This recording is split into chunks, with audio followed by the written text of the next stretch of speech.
In the chaos of the battlefield, every second counts. But for Clara, a field nurse with a heart as big as her medical kit, respect was a battle she fought every single day. The seasoned soldiers saw her as just a bandage wrapper, someone to patch them up and send them on their way. They'd nod politely, but their eyes held a familiar dismissal. Little did they know her calm demeanor hid a will of steel forged in the busiest emergency rooms back home. One afternoon, the sky cracked open with the roar of an explosion. A forward observation post, perched on a treacherous ridge, had been hit. Radio chatter turned to static, then silence. Panic began to ripple through the camp. The commanding officer, a man with a face carved from granite, barked orders. A rescue team was to be assembled, but the route was a death trap, riddled with unstable terrain and the constant threat of enemy fire.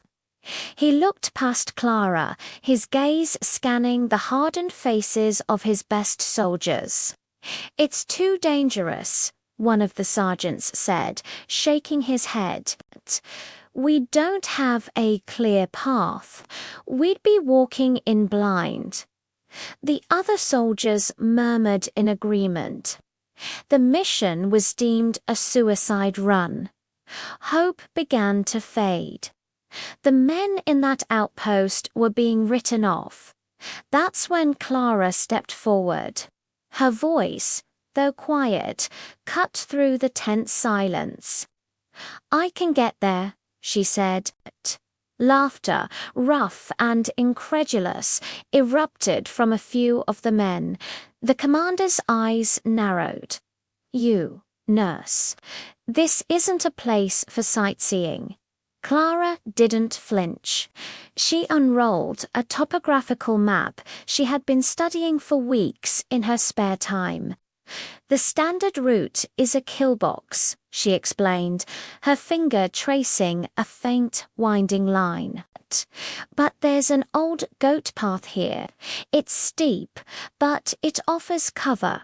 I've mapped it. I can lead a small team through it."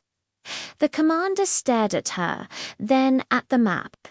Her knowledge was undeniable, her confidence unwavering. He saw something in her eyes that he hadn't noticed before, not just compassion, but fierce, intelligent determination. With a reluctant nod, he gave the order. "All right, nurse, you've got your team. Don't make me regret this." Clara, armed with her medical gear and a newfound authority, led a small group of volunteers into the twilight. The path was even more brutal than she'd described. They scrambled over rocks and navigated narrow ledges, the sounds of distant conflict echoing around them.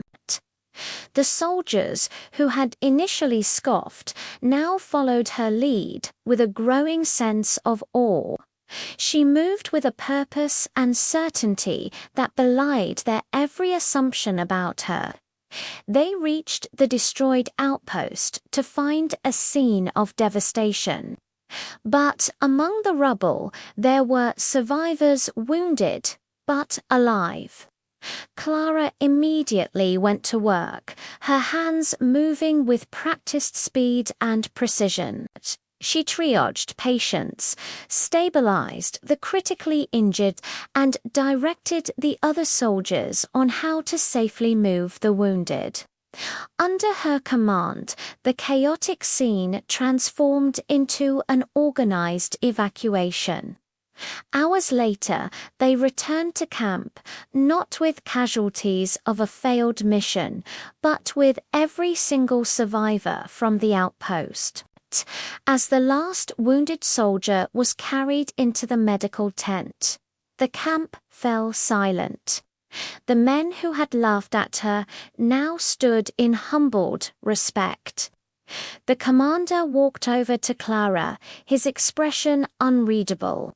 He simply looked at her, then gave a slow, deliberate salute. It was a gesture that said more than words ever could. From that day on, no one ever underestimated the field nurse again. She wasn't just a bandage wrapper. She was a leader, a strategist, and a true hero. Thanks for watching. If this story inspired you, don't forget to like this video and subscribe to our channel for more incredible true stories. See you next time.